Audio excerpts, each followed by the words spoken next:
and welcome. I am a storyteller. This is the World of Atlantica, a grim, dark tabletop RPG world-building project being designed for Pathfinder 2nd Edition and Old School Essentials, as well as other systems. Today's episode focuses on world building, as well as 5 skilled human NPCs crafted with the Pathfinder 2nd Edition system.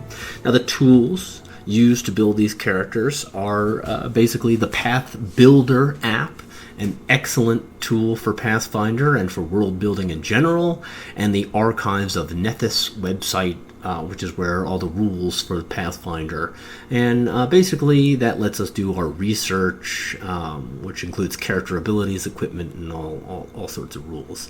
And the reason I do that is it can really help you unlock your creativity, even if you don't play with the Pathfinder rules.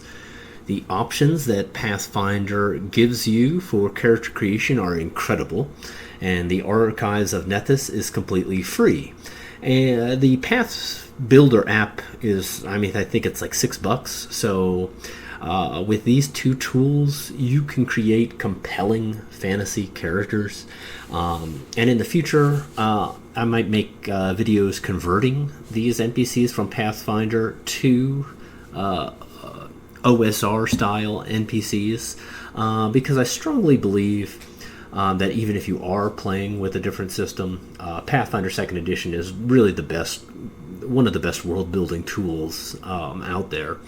Just making characters with Pathfinder, literally. At any rate, our first NPC is the King of Superbia, a small city-state with a very powerful navy in the world of Atlantica. It exists on Calamar, which is in the Isles of Icaria, and that's in the northwest part. Superbia is in the northwest part of the peninsula of South Calamar, right there. The king that we're talking about is named Paolo the First. Superbia is sort of a fantasy version of Genoa, and Paolo is a fantasy version of one of the early doges of the late medieval or early modern Genoa, which is basically, historically that's sometime between the 13th and the 16th centuries. Now, in history, Genoa, however I'm pronouncing that, was quite the maritime power, and I think it's a fun place to draw upon for inspiration, even if I'm not 100% sure how to pronounce it. But at any rate, the real-life version of Paolo was an archbishop, and in addition was the 3-time doge of Genoa. And so our version of Paolo is a 17th level cleric, and so he'd certainly be a dangerous opponent, and with his access to level 9 spells. He often prepares overwhelming presence and foresight at that level, and at 8th level often prepares amongst his 8th level spells a Summon Deific Herald, which he would use in basically a combat emergency. Now, with that said, since he's the king, Paolo has vast resources to call upon besides his own abilities. Superbia is not a large empire or kingdom or anything like that. It's just a city-state, but it has a powerful navy, nevertheless, which gives it the ability to go out on the offensive against a lot of its rivals. And in fact, Superbia has obtained several colonies during Paolo's reign. Now, with that said, Paolo is aging, and his conquering days are largely behind him, but he remains a very interesting character. I think in the form of potentially a mysterious patron or an enemy to any adventuring groups operating out of Superbia or one of its colonies. Among his abilities in Pathfinder are heroic presence, his evangelize, doublespeak, eyes of the city, some feats that make Paolo a very competent ruler. And to be clear, he's a despot who declared himself king in his youth when Superbia was a republic before that. Superbia is a wealthy place where adventure can be found easily in the world of Atlantica. But with that said, Paolo has a network of very loyal ears and eyes, both because he's the king, and before that, when he was the archbishop of the city-state, when it was a republic, before declaring himself king. And at any rate, moving on to our other 4 NPCs, all of them belong to a traveling circus. Miraculous Max's Circus of Marvels, to be clear. A circus that travels around Atlantica, a large part of it, including the Isles of Icaria. It skirts around the northern cities of Sar, and makes numerous stops in the infinite Isles of Ixothar, basically making a loop that takes several years to complete. They can thus really be encountered anywhere if you wanted to add them into your game. The Ringmaster, Max Zoltar, we've basically loosely based him off of the real-life circus master and capitalist P.T. Barnum. Now, Max is a level 10 bard, and he's got exactly the sort of feats and morals that one would expect him to have. Some of his feats include charming liar, clever improviser, biographical eye, courtly graces, directed audience, experienced professional, fascinating performance, hireling manager, master of apprentice, quick coercion, song of marching, and all of that, makes him very competent at running this circus. And, more than competent, really. And Max thinks of himself, and might even call himself, in certain company, openly as the most honest con man in the world. He's very proud of himself, and it would be true that in a grim, dark world, there are far greater evils in the world than Max. With that said, Max Zoltar isn't against buying slave labor for his circus. Some of his acts have, in fact, been purchased. And beyond that, Max has forged documents that he keeps secret, which in these forged documents indicate falsely that his free performers are also slaves. Now, he's done this in secret because, well, if his performers found out, they'd be quite offended, most of them. But he, Max, felt that it was best to register some of his stranger acts as property in Icaria. And that's because Icaria is governed by the religious codes of the Orc god, and therefore most magic is illegal. And the eyes of the Orc god are inquisitor priests who keep the law and order there, and might even at the worst burn one of his acts at the stake. And so Max felt that it was easier for him, or would be easier for him and his circus, to travel around by, if necessary, showing Orc authorities these fake papers showing all of his acts are his property and slaves, and thus any Orc eye sniffing around for illegal magic would be basically legally forced to speak with Max, who would make clear that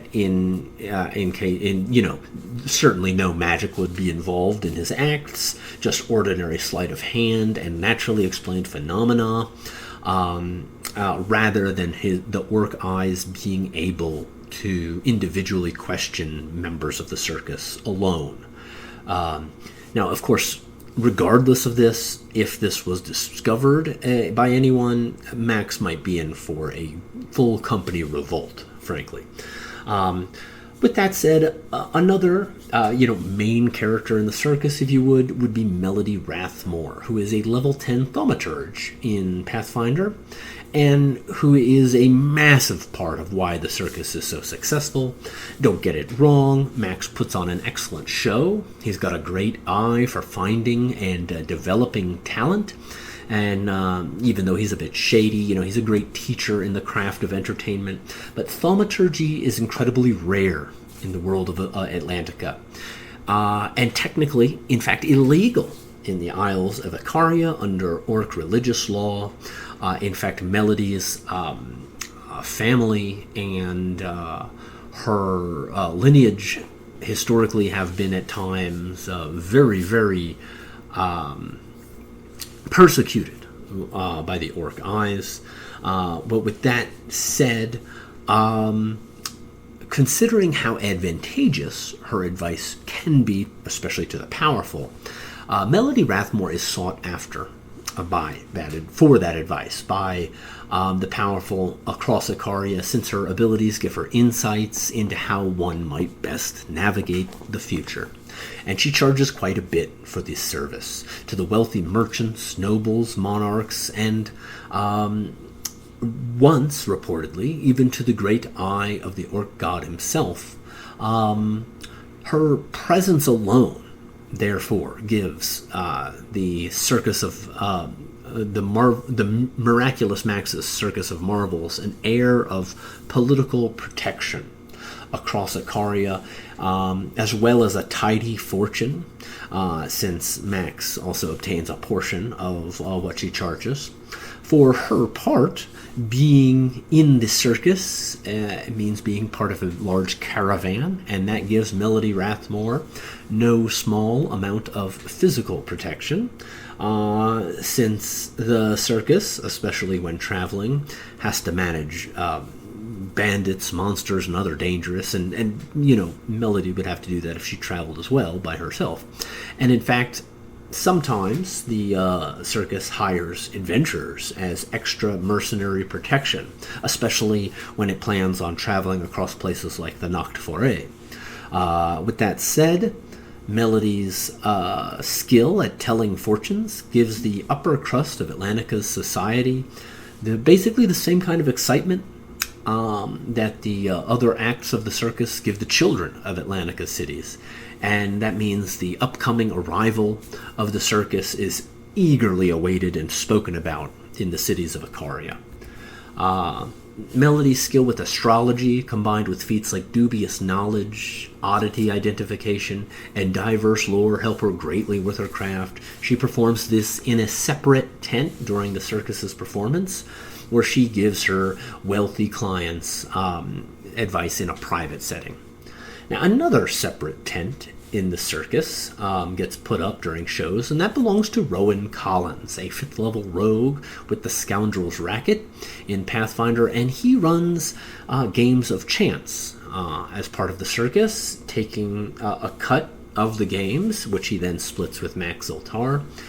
Mr. Collins has a very sociable set of feats, including charming liar, clever improviser, confabulator, as well as distracting feint, experienced professional, hobnobber, lie to me, and streetwise. Now, this means that he is a very competent game master. He knows his craft, his job, which is to run the game, but not necessarily to win at it. Rather, Rowan Collins' job is to provide a fun experience for the other gamblers. He makes most of his money by taking a small cut of the pot, no matter who the winner is. This cut might be smaller, in fact, than that taken by local thieves' guilds in certain cities. And so, RP-wise, Rowan Collins is someone who could get a group of PCs who have been charged with protecting the circus into a potential confrontation with gangsters from a local thieves guild, angry that the traveling circus in their city offers gambling with cheaper rates than what they offer. And finally, a traveling circus in a fantasy world, of course, needs security. And that brings us to our 5th NPC, the sailor / soldier Angelos Antonakos, who is the head of security for the Circus of Marvels. Angelos is a level 5 swashbuckler in Pathfinder, and in addition to being counted upon to run the security of the circus, his expertise is called upon when the circus attempts to take across to the seas and across the Mar of Atlantica. Angelos is likely who the PCs would encounter first in dealing with the circus, in that he's in charge of hiring mercenaries for guard missions, and he would thus be responsible for roping a party into an adventure, or maybe even a campaign set around the traveling circus as they deal with everything from thieves' guilds to bandits to monsters when traveling in dangerous locations like the Nacht Foray, to personal quests given to the PCs from various members of the circus who would like favors done or willing to pay for things, and just generally safeguarding a very strange sort of traveling village as it goes about in the world. It's an opportunity for a bizarre setting, maybe with a tinge of horror or detective work thrown in.